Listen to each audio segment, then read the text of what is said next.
नमस्कार दोस्तों, आज हम हिंदी साहित्य के कुछ महत्वपूर्ण प्रश्न उत्तर को पढ़ेंगे जो टीजीटी, पीजीटी, नेट और अन्य प्रतियोगी परीक्षाओं के लिए उपयोगी है।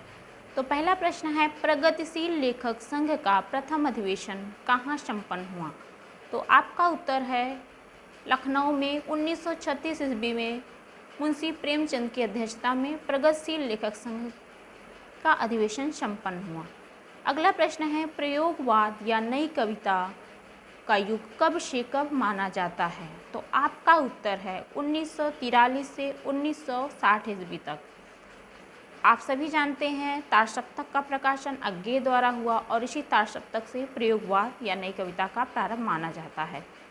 अगला प्रश्न है, किस सप्तक के प्रकाशन से नई कविता का युग प्रारंभ हुआ? तो आपका उत्तर है, ऐसा माना जाता है कि दूसरा सप्तक जो 1951 में आया, इसी सप्तक से नई कविता का युग प्रारंभ माना जाता है। और इस सप्तक में कुल 7 कवि हुए, जिसमें शमशेर बहादुर सिंह, हरिनारायण व्यास, भवानी प्रसाद मिश्र, नरेश मेहता, शकुंतला माथुर, रघुवीर सहाय, धर्मवीर भारती कुल 7 कवि रहे।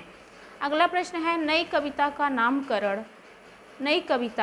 नामकरण किसने किया? तो आपका उत्तर है अज्ञेय द्वारा। पटना रेडियो 1952 से नई कविता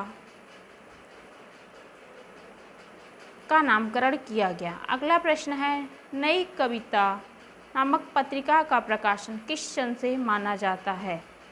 तो आपका उत्तर है 1954 जगदीश गुप्त के द्वारा नई कविता पत्रिका का प्रारंभ हुआ। अगला प्रश्न है, तारसप्तक का प्रकाशन कब हुआ? तो आपका उत्तर है 1943 ईस्वी तारसप्तक का प्रकाशन हुआ। इसमें भी कुल 7 कवि हुए, जिसमें अज्ञेय, मुक्तिबोध, नेमीचंद जैन, गिरिजा कुमार माथुर, रामविलास शर्मा, प्रभाकर माचवे कुल 7 कवि हुए। अगला प्रश्न है, अज्ञेय की कौन सी रचनाएं हैं? तो आपका उत्तर है भग्नदूत 1933 में आया, जो चिंता 1942 में, इत्तेलम 1946 में। अगला प्रश्न है, अज्ञेय द्वारा रचित एक बूंद सहसा उछली किस विधा की रचना है? तो आपका उत्तर है यात्रा वृत्तांत।